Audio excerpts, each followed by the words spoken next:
Hi welcome to PSR studies. ఈరోజు ఆంధ్రప్రదేశ్లో 10వ తరగతి పబ్లిక్ ఎగ్జామ్ యొక్క టైం టేబుల్ అయితే రిలీజ్ చేశారు. పూర్తి వివరాలు తెలుసుకుందాం. ప్లీజ్ అండి, వీడియో చూసిన వాళ్ళు తప్పకుండా వీడియో లైక్ చేయండి, ఛానల్ సబ్స్క్రైబ్ చేసుకోండి.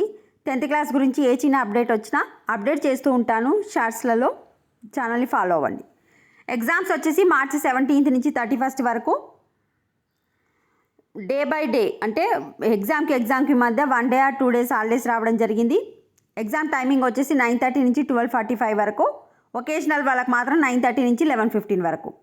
ఎగ్జామ్ టైం టేబుల్ చూసుకుంటే 17th March first language paper 1 composite వాళ్ళకి, 19th March second language, 21st March English, 22nd March first language paper 2 or oriental main language paper 1, 24th March mathematics, 26th March physical science, 28th March biological science, 29th March oriental mains language paper 2 SSC vocational, 31st March వచ్చేసి social studies. ఇది ఆంధ్రప్రదేశ్లోని 10వ తరగతి విద్యార్థుల public exam యొక్క time table. Video like చేయండి, ఛానల్ని తప్పకుండా సబ్స్క్రైబ్ చేసుకోండి. Thanks for watching.